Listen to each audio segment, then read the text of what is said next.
Typing Master Pro asks the question, what if you talked like you typed?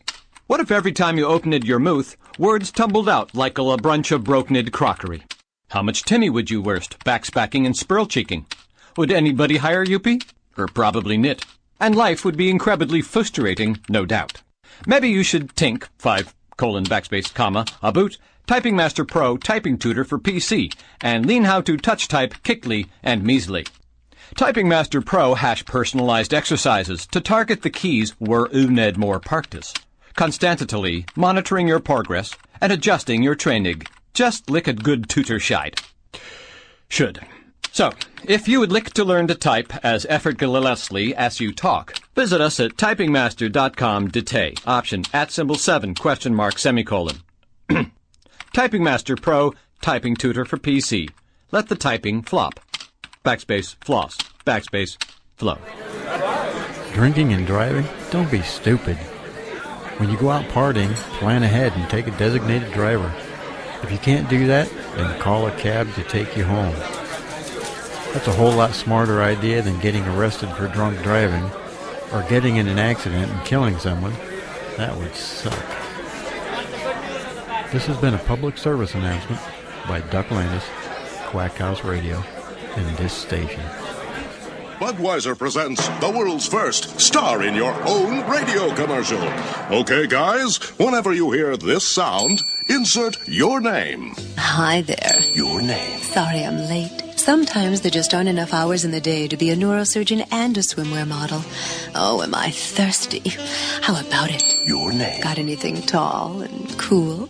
Oh, Budweiser long necks, though. Your name. You are so thoughtful.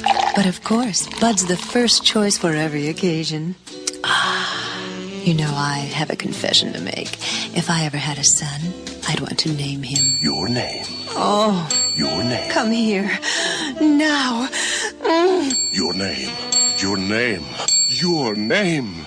Well, you did very well in your first commercial. Have a Bud. You've earned it. This Bud's for your name. Anheuser-Busch, St. Louis, Missouri.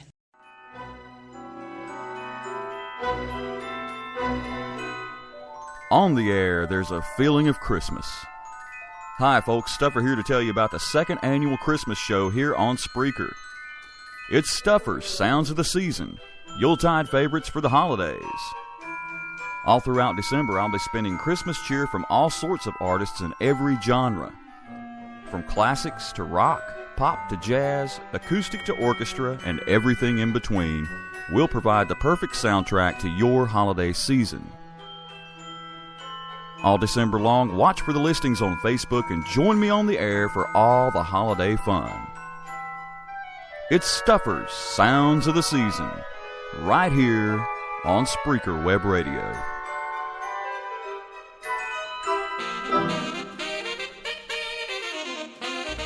This is Duck Landis from QuackHouseRadio.net with an important health warning. Listening to Stuffer White's Light Without Heat turned up too loud may cause your children to be born naked. But it's worth the risk, I think, so crank it up loud. Light Without Heat. Progressive music for the progressive mind.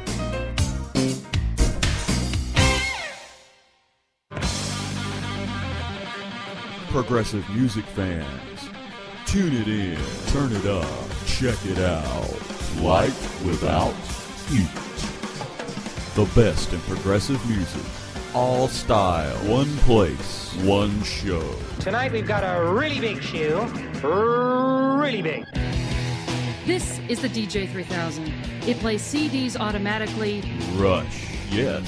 Dream Theater, Pat Metheny, Bela Fleck, King's X, Dixie Dread, Steve Vai, Neil Moore, Pink Floyd, Bill Bruford, Frank Zappa, Kansas, Bob James, Liquid Tension Experiment, Jimi Hendrix, Victor Wooten, Emerson, Lake and Palmer. Get the picture? Well, as the navigator of this venture, I try as much as possible to mess up the minds of the crew with as many chemicals as we can lay our hands on.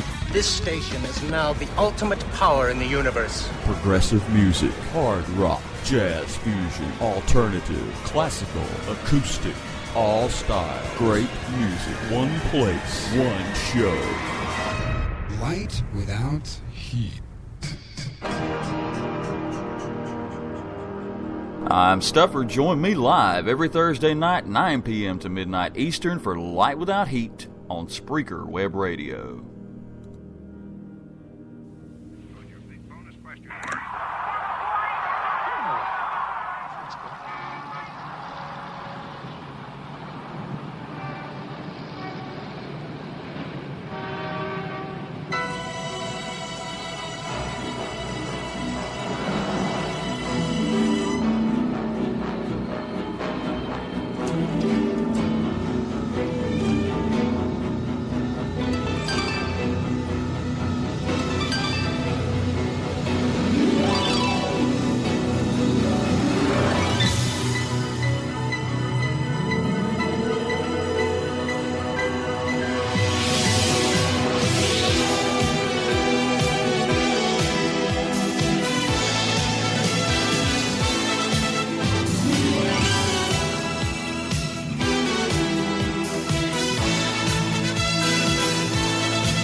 Aristocratic band, if nothing else. The Aristocrats, everyone.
Right on.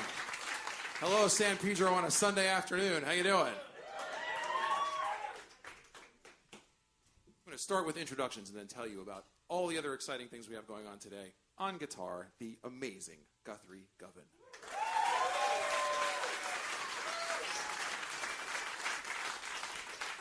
On drums, the absolutely incredible Marco Miniman.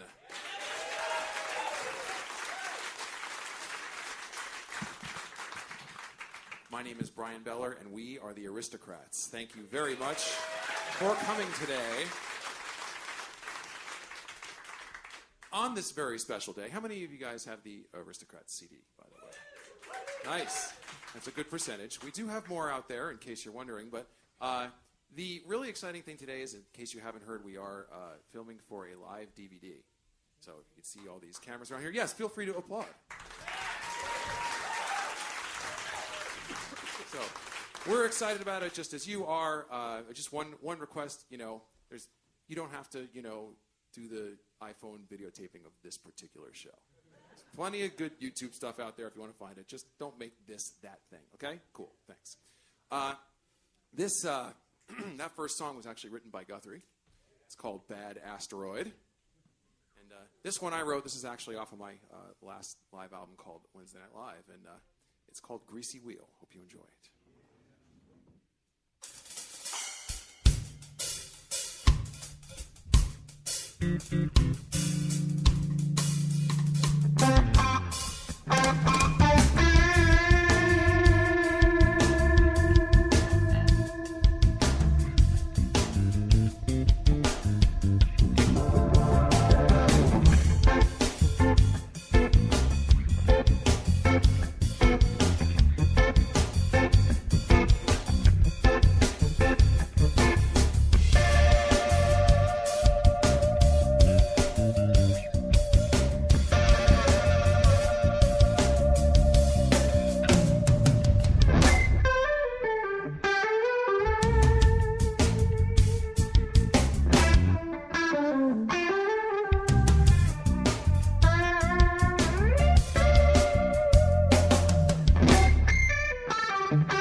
you.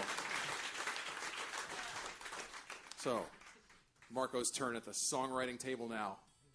Good morning. Morning. Hello. All right.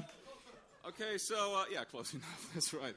So this song, actually when I wrote it, I had in mind to kind of something achieves like a metal sound, how it would sound as if it was written in the 50s. So it has a dubious title called Boing, I'm in the Back. Right. And, what? And it goes like this.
Thank you so much.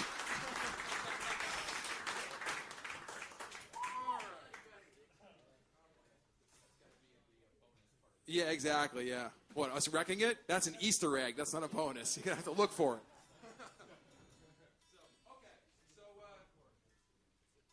This tune, let's calm down after all that mayhem, shall we? This song is a song that I wrote. It's the last song on the Aristocrats record. I wrote it because I live in Nashville. I lived in L.A. for 14 very happy years. I love it here.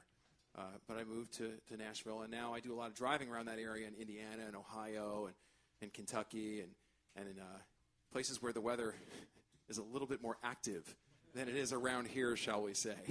They got crazy tornadoes and everything. And I wrote this from an experience I had when I was driving around out there, and it was nice where I was, but you could see about 100 miles ahead because everything was so flat that there was a storm up there, and it was like the sky was black, and there was this weird gray sheet coming down, and it was just like, I'm glad I'm not there. So this song is about those two feelings at once. It's called Flatlands.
Thank you. Guthrie on guitar.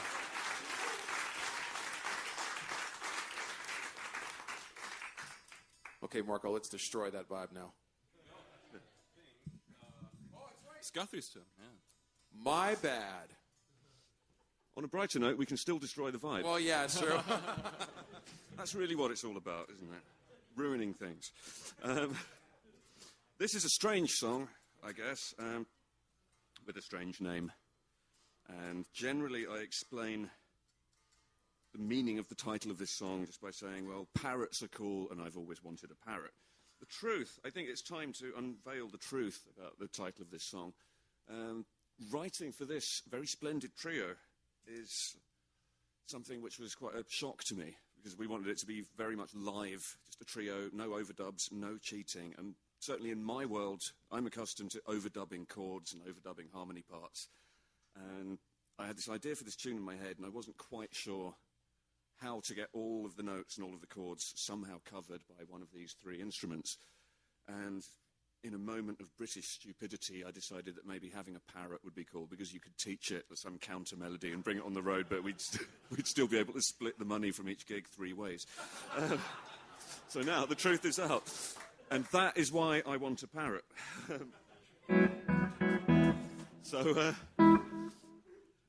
Parrot not being present today, you'll just have to imagine what the chords are. They're implied in places. But here it goes. This is a song called I Want a Parrot. It's my song. I can call it that if I want. And it goes like this.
The secret has finally been revealed. Guthrie's been lying to us all this time about the real origin of the name of this song.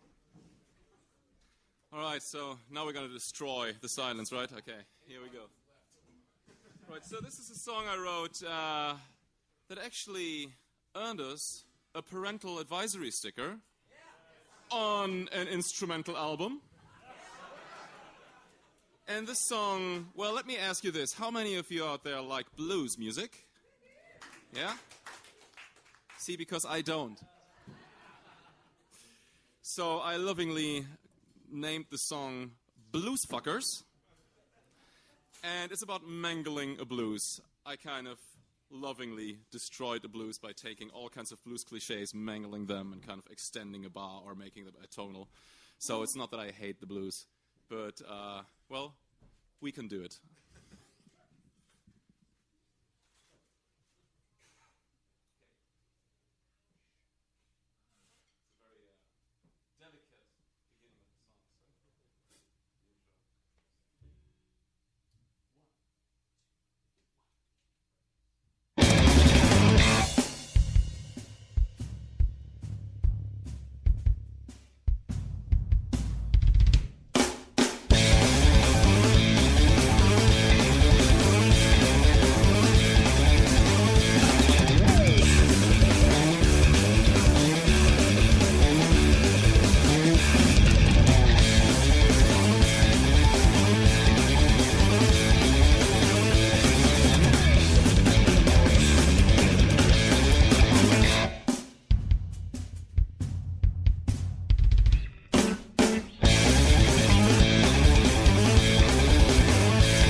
Thank you.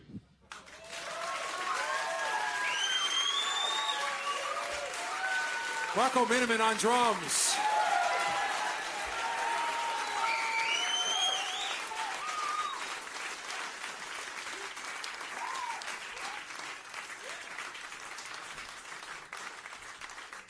Okay, we're going to do one more in this first set, and then we're going to take a little break, and then we'll be back for a whole nother set. Is that cool? Yeah. We're just so you know, we're playing the whole repertoire today. We're not leaving anything out. So if we know it, we'll play it, and even if we don't know it, we might play it anyway. So it's only appropriate that we turn it over to Guthrie for the last song of this set. And I should mention really quickly. We have some of Marco's CDs and my CDs, and obviously the Aristocrats CDs up there for sale at the table. But you guys know about Guthrie's Erotic Cake CD, right? Which was out of print for like 130 years, right? Well, it's back in print now, and I think it's about damn time, don't you? Because it's a fine, fine album. Cool. I'll pay you later. That was a beautiful speech, Brian. I guess I have to play the good song from the album after a build-up like that. Foolishly, I put the good song at the beginning of the album. This one is called Waves. If you're curious, I wrote this song about 20 years ago, and the idea was to try and write something that gave the guitar something of a fretless vibe. I was trying to write something that had lots and lots of sliding around and kind of weird phrasing. I was trying to make the guitar sound like a monophonic synth with the portamento function turned up. And now I actually have a fretless guitar. And I am stupid, but I'm not that stupid. I'm not going to try and play this on that. That would end in tears. So, ladies and gentlemen, Waves on a normal guitar.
Now we're getting crazy. Yeah.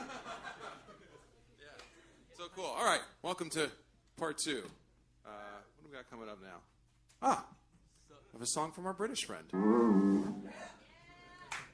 Oh, one person in the audience likes British people. Awesome. Slowly but surely. Okay, as has become something of a custom in these shows, every time it's my turn to introduce a song, I have to check my tuning due to various barbaric acts which are inflicted on the instrument during the course of the set. So it is at the beginning of this song. It's okay, I can multitask, I can tell you about the next song and tune at the same time. So we can all be out of here quicker. All right. This next song was inspired by a character I invented who likes to steal stuff. That's really all we know about him. He steals stuff and his name is Jack. But if you put yourself in his criminal shoes for a moment, you can imagine that most of Jack's life is actually spent not stealing stuff, but rather running away from people who want to catch him, get their stuff back, and possibly punish him in some way. So this song is the soundtrack to Jack's life. It's a tango. It seemed only proper to write a tango. And it's in 5/4. Now, Alva's, as we know, attracts a musically astute crowd.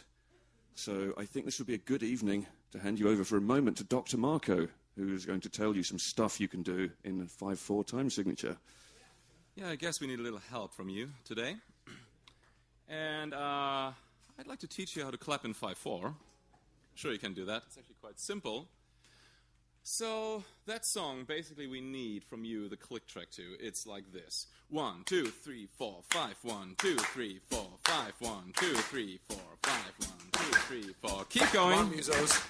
Yeah, keep going for a while. Okay. Okay.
Thank you. Jack runs really fast. So, well, the next tunes we have is kind of a double feature, so to speak, actually, of one of mine and one of Brian's songs. So this turns into a medley, actually. So the first half of it is a song that I wrote. It's called Train Tracks. And it turns into, Brian? Another song from my last album called Cave Dweller. Thank you. Thank you, one person. Are you the guy who likes British people? Can we keep him? Yeah, I know.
Awesome. Thank you.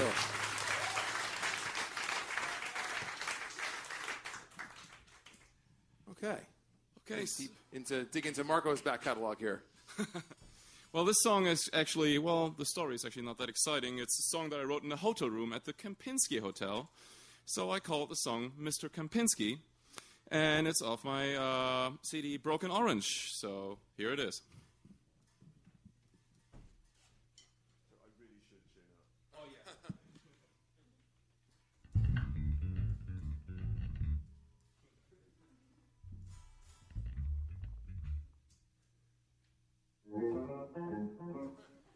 Close enough.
It's us mellowing out, I guess. All right. Well, this is a song that I wrote when I was very young and very angry. No, not that angry. We'll play the whole record if you really want, but Guthrie isn't going to play along, so that's not going to work. Okay, anyway. But no, seriously, I first recorded this song on my first solo album, View. See, when I get angry, I don't get stupid. I write really difficult parts, but I write them for guitar. See how that works? Yeah. So anyway, Mike Keneally was the guy who recorded the first version of this song. And yeah, Mike Keneally, right? And he helped me work it out, but apparently I still had plenty more anger to go 9 years later because I decided that it would be only proper and fitting for the Aristocrats to re-record it, not just because of its cheeky song title, but because Guthrie would be the perfect person for me to hand over this guitar-laden anger to. And he's so impressed with it that he's going to play this whole song on a guitar with only one fret.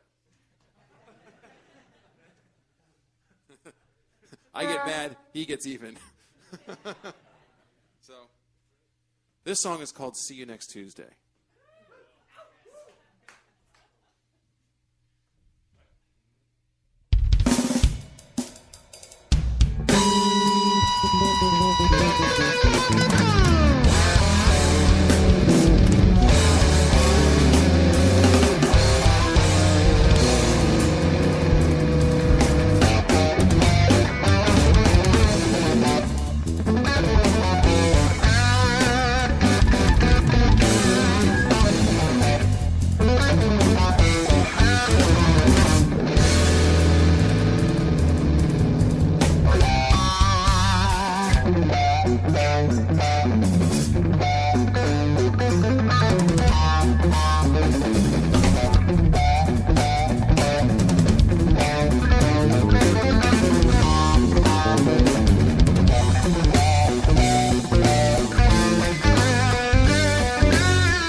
Okay, now that we did that, and that went fairly well, we're going to do something pretty unwise. Yeah. We're going to do something that's going horribly wrong. Yeah, we're going to try a song that we've never played live before, and we're going to do it. The first time we're going to do it is going to be when we're taping our live DVD. Awesome. It's going to go great. So, well, this is basically a song I wrote for the upcoming new Aristocrats album. Well, don't clap yet, so. We basically really never played that song. I think at the soundcheck was the first time where we kind of stumbled through it, and it didn't go too well. So, but we're still going to try it. Is that all right? All right, here's all right.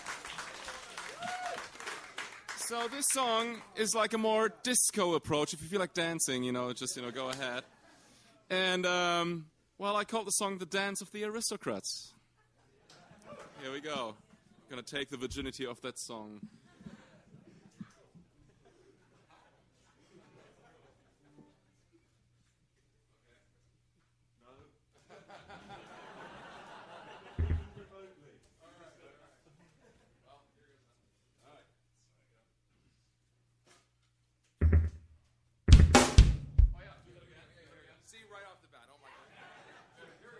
How we start. Ready?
Thank you. Dance music, aristocrat style. So we just have one more, so we're just going to do introductions again, if that's cool with you. On guitar, Guthrie Govan. Hello.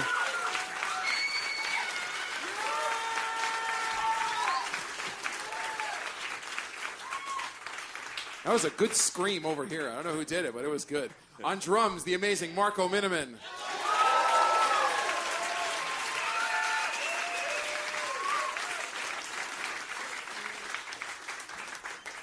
My name is Brian Beller, and we are the Aristocrats, and we are so grateful to you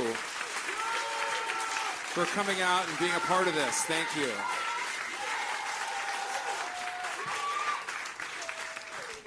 More good yells. I like that.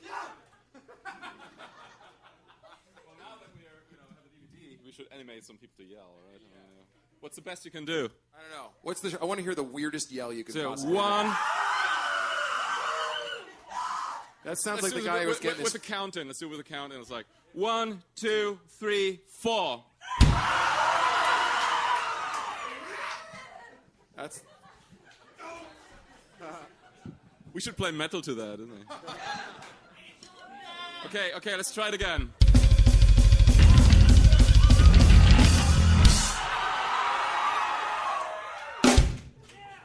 One more time. 1, 2, 3.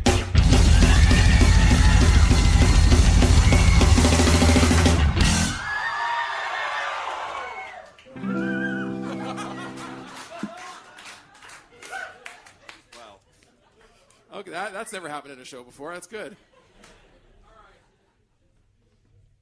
You good? Yeah. Okay. Thank you so much. This is a song about breasts.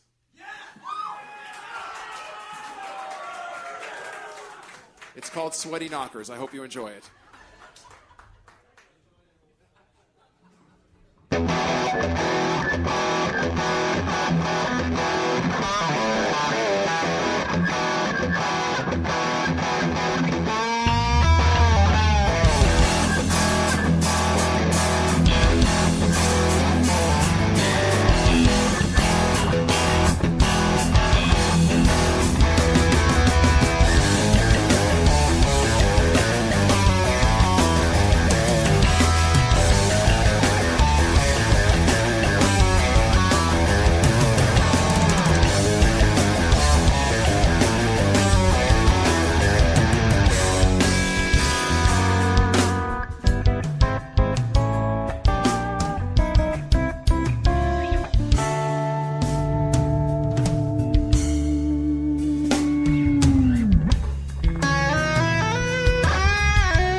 we can walk away, or we can just ask if we could do one more. Can we do one more? You want one more? Okay. That's better than like walking out and walking in, and that's so, you know. What's that? Yeah, full set from the top. Who said that? Security, can we please have him removed?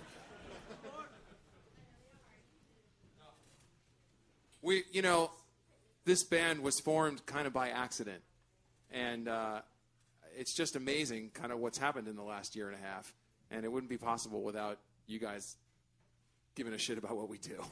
So thank you very, very much from all of us.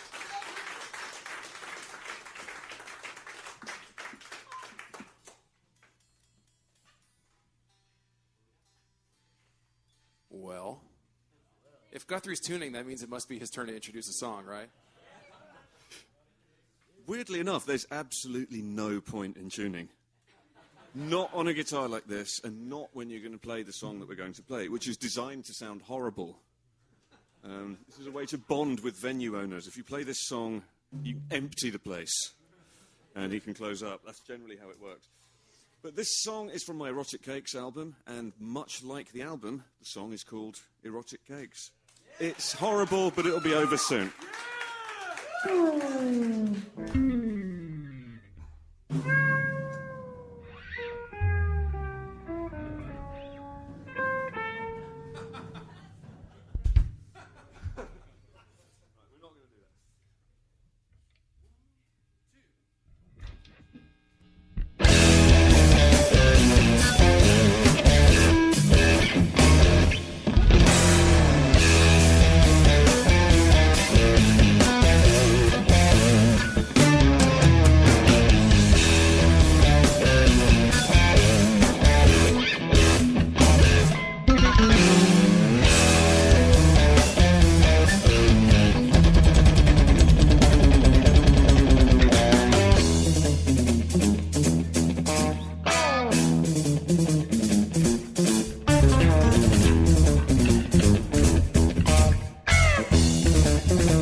Okay, we're not going to do it again. Okay.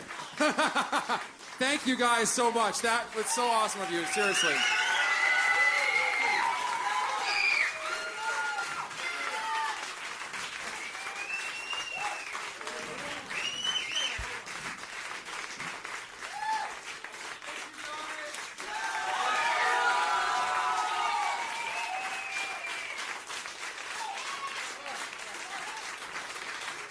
We are going to drink a lot now.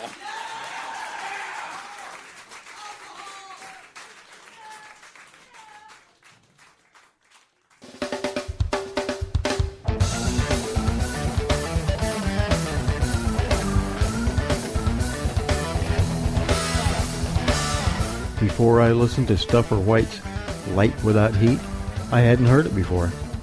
And now I have. Several times.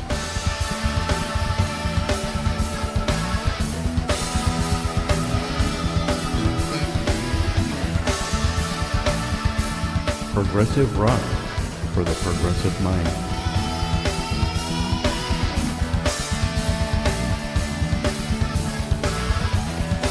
Light Without Heat. Every Thursday night at 9 p.m. Eastern Standard Time on Spreaker.com.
Progressive music fans, tune it in, turn it up, check it out. Light Without Heat. The best in progressive music. All style, one place, one show. Tonight we've got a really big shoe. Really big. This is the DJ 3000. It plays CDs automatically. Rush, yes. Dream Theater, Pat Metheny, Bela Fleck, King's X, Dixie Dread, Steve Vai, Neil Moore, Pink Floyd, Bill Bruford, Frank Zappa, Kansas, Bob James, Liquid Tension Experiment, Jimi Hendrix, Victor Wooten, Emerson, Lake and Palmer. Get the picture? Well, as navigator of this venture, I try as much as possible to mess up the minds of the crew with as many chemicals as we can lay our hands on. This station is now the ultimate power in the universe. Progressive music, hard rock, jazz fusion, alternative, classical, acoustic, all style, great music, one place, one show. Light without heat. I'm Stuffer. Join me live every Thursday night, 9 p.m. to midnight Eastern for Light Without Heat on Spreaker Web Radio.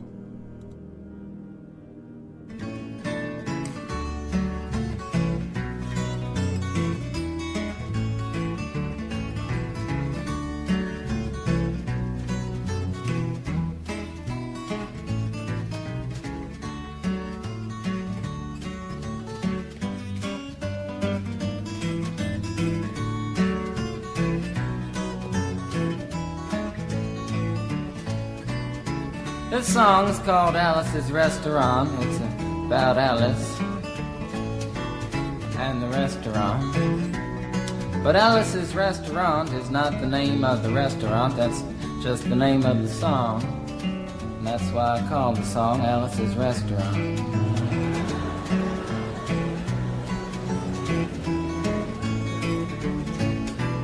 You can get anything you want at Alice's Restaurant. You can get anything you want at Alice's Restaurant. Walk right in, it's around the back, just a half a mile from the railroad track. And you can get anything you want at Alice's Restaurant. Now it all started 2 Thanksgivings ago. It was on 2 years ago on Thanksgiving when my friend and I went up to visit Alice at the restaurant. But Alice doesn't live in the restaurant. She lives in the church nearby the restaurant in the bell tower with her husband Ray and Facha the dog. And living in the bell tower like that, they got a lot of room downstairs where the pews used to be. And having all that room, seeing as how they took out all the pews, they decided that they didn't have to take out their garbage for a long time. We got up there, we found all the garbage in there, and we decided it'd be a friendly gesture for us to take the garbage down to the city dump. So we took the half a ton of garbage, put it in the back of a red VW microbus, took shovels and rakes and implements of destruction, and headed on toward the city dump.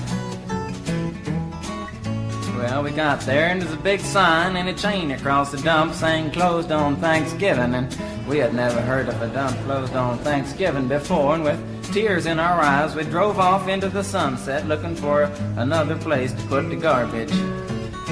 We didn't find one till we came to a side road, and off the side of the side road was another 15-foot cliff, and at the bottom of the cliff was another pile of garbage. And we decided that one big pile was better than 2 little piles, and rather than bring that one up, we decided to throw ours down. That's what we did. Drove back to the church, had a Thanksgiving dinner that couldn't be beat, went to sleep and didn't get up until the next morning when we got a phone call from Officer Obie. He said, "Kid, we found your name on an envelope at the bottom of a half a ton of garbage, and wanted to know if you had any information about it." And I said, "Yes, sir, Officer Obie, cannot tell a lie. I put that envelope under that garbage." After speaking over for about 45 minutes on the telephone, we finally arrived at the truth of the matter and said that we had to go down and pick up the garbage, and Also had to go down and speak to him at the police officer station. So we got in the red VW microbus with the shovels and rakes and implements of destruction, headed on toward the police officer station. Now, friends, there was only one or two things that Obie could have done at the police station, and the first was that he could have given us a medal for being so brave and honest on the telephone, which wasn't very likely, and we didn't expect it. Another thing was that he could have bawled us out and told us never to be seen driving garbage around the vicinity again, which is what we expected. But when we got to the police officer station, there was a third possibility that we hadn't even counted upon, and we was both immediately arrested, handcuffed. And I said, Obie, I don't think I can pick up the garbage with these handcuffs on. He said, shut up, kid. Get in the back of the patrol car, and that's what we did. And sat in the back of the patrol car and drove to the, quote, scene of the crime, unquote. I want to tell you about the town of Stockbridge, Massachusetts, where this happened. Here they got 3 stop signs, 2 police officers and 1 police car. But when we got to the scene of the crime, there was 5 police officers and 3 police cars, being the biggest crime of the last 50 years, and everybody wanted to get in the newspaper story about it.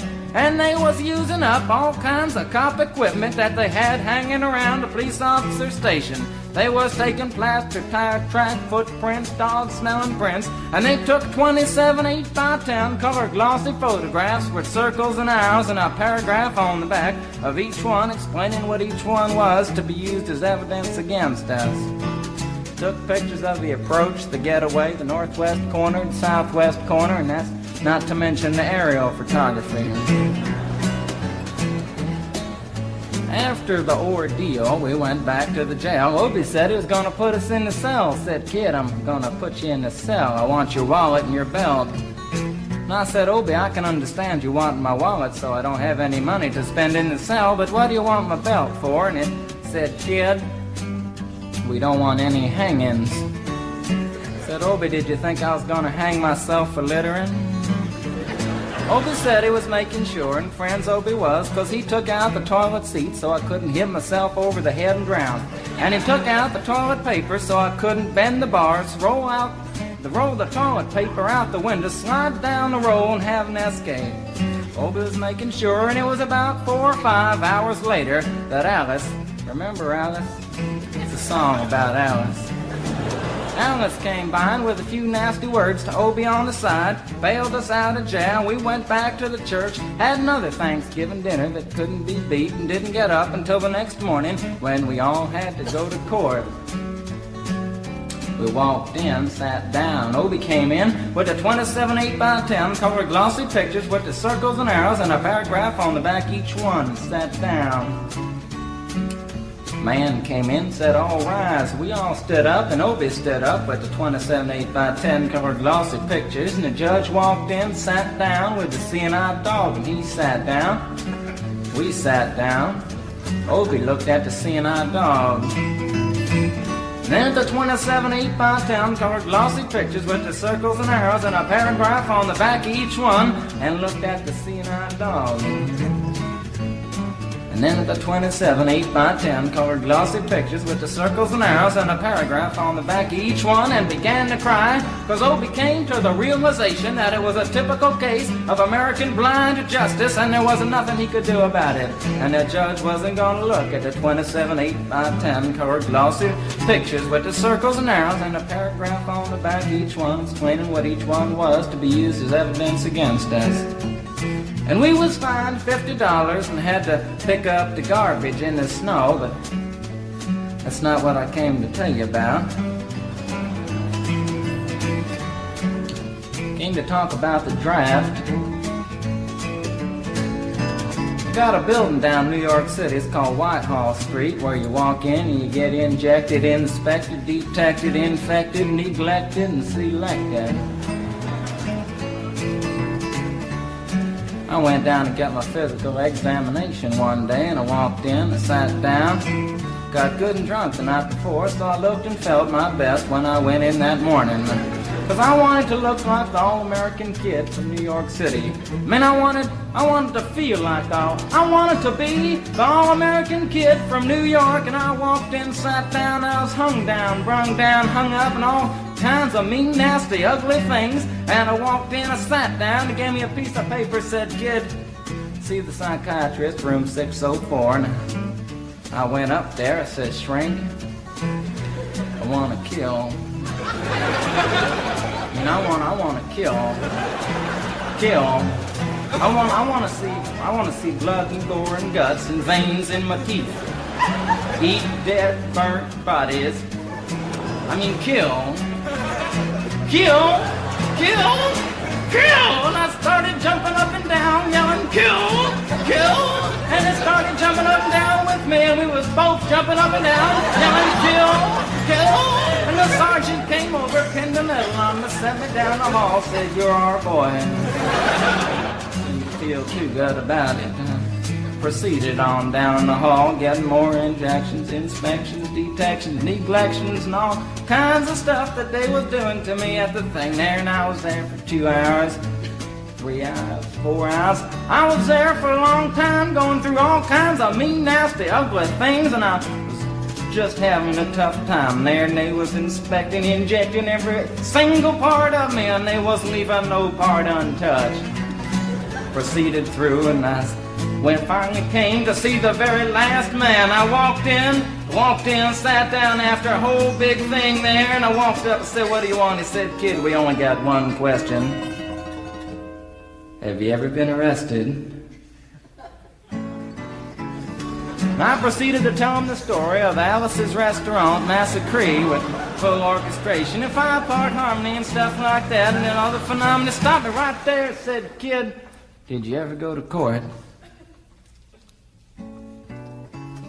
I proceeded to tell him the story of the 27 8x10 colored glossy pictures with the circles and arrows and a paragraph on the back of each one. And stopped me right there and said, kid, I want you to go over and sit down on that bench that says Group W. Now, kid.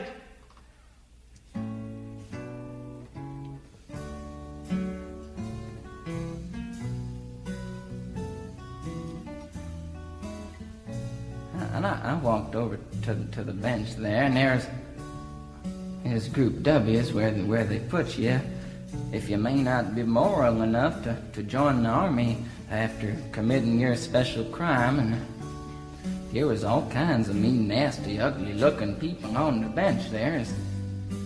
Mother rapers, father stabbers, father rapers sitting right there on the bench next to me, and they was mean and nasty and ugly and horrible and crime-fighting guys was sitting there on the bench. And the meanest, ugliest, nastiest one, the meanest father raper of them all, was coming over to me, and he was mean and ugly and nasty and horrible and all kinds of things. And he sat down next to me and said, kid,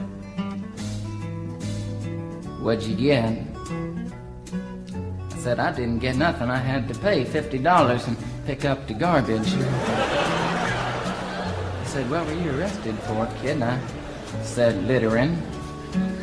And they all moved away from me on the bench there to carry eyeball and all kinds of mean, nasty things, till I said, and creating a nuisance. And they all came back, shook my hand, and we had a great time on the bench talking about crime, mother stabbing, father rape, and all kinds of groovy things that we was talking about on the bench.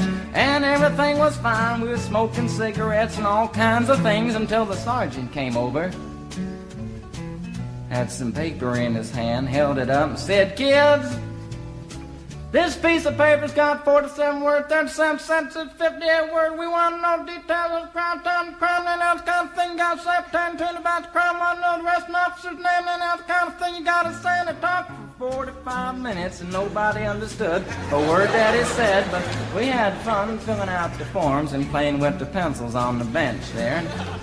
I filled out the massacre with the 4-part harmony and wrote it down there just like it was, and everything was fine. And I put down a pencil and I turned over the piece of paper, and there on the other side, in the middle of the other side, away from everything else on the other side, in parentheses, capital letters, quotated, read the following words. Kid, you rehabilitated yourself. I went over to the sergeant and said, Sergeant, you've got a lot of damn gall to ask me if I've rehabilitated myself. I'm sitting here on the bench. I'm sitting here on the Group W bench. Cause you want to know if I'm moral enough to join the army, burn women, kids' houses, and villages after being a litter bug.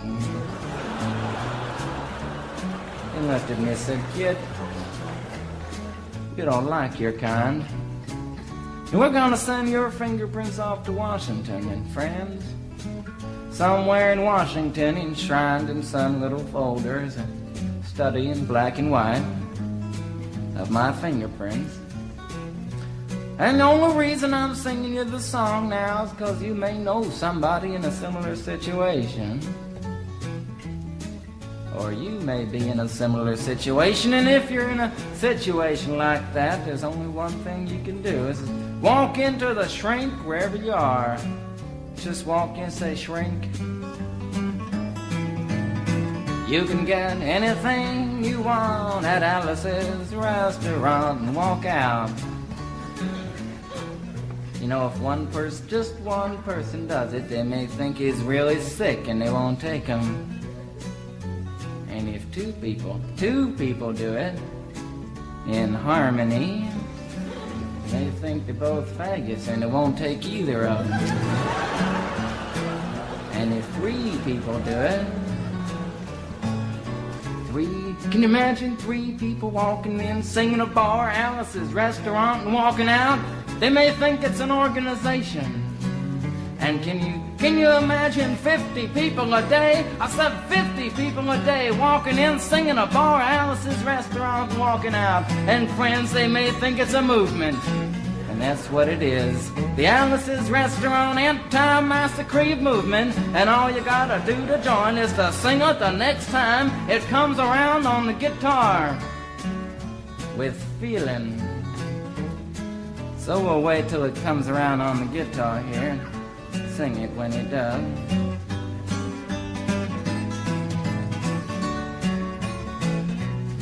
Here it comes.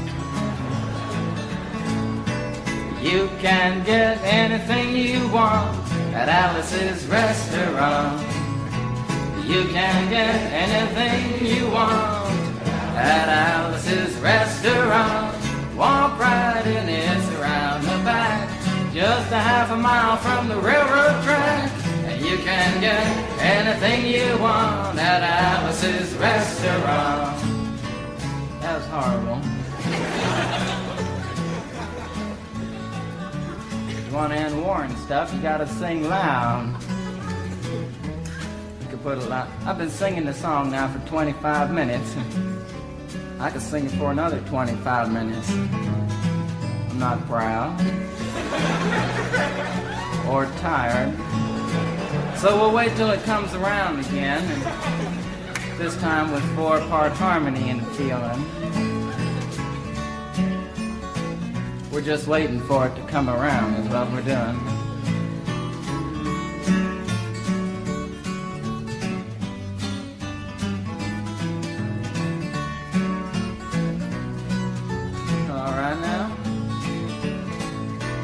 You can get anything you want at Alice's restaurant. Accepting Alice. You can get anything you want at Alice's restaurant. So walk right in, it's around the back, just a half a mile from the railroad track. And you can get anything you want at Alice's restaurant. Da-da-da-da-da-da-da. At Alice's restaurant.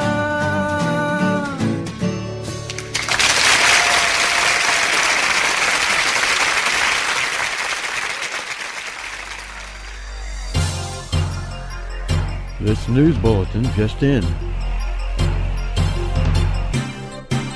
The world ends in 15 minutes. Details at 11.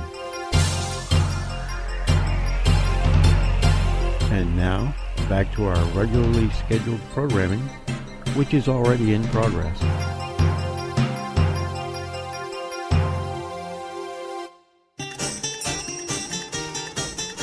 On the air, there's a feeling of Christmas. Hi folks, Stuffer here to tell you about the second annual Christmas show here on Spreaker. It's Stuffer's Sounds of the Season, Yuletide favorites for the holidays. All throughout December, I'll be spinning Christmas cheer from all sorts of artists in every genre. From classics to rock, pop to jazz, acoustic to orchestra, and everything in between, we'll provide the perfect soundtrack to your holiday season. All December long, watch for the listings on Facebook and join me on the air for all the holiday fun. It's Stuffer's Sounds of the Season, right here on Spreaker Web Radio.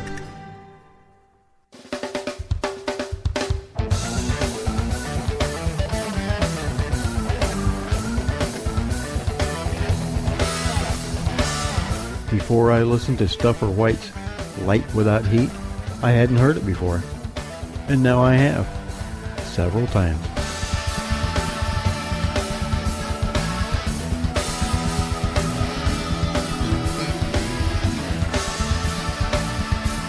Progressive rock for the progressive mind.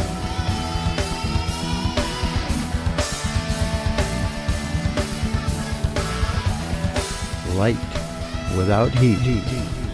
Every Thursday night at 9 p.m. Eastern Standard Time on Spreaker.com.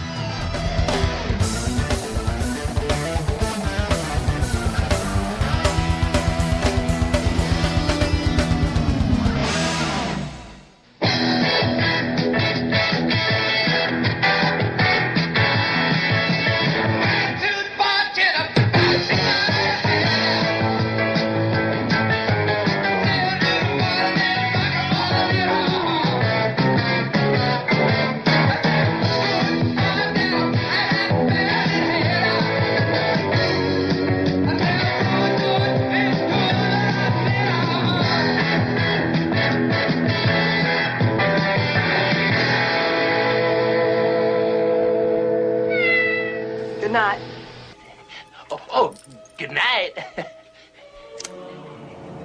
Good night. Good night.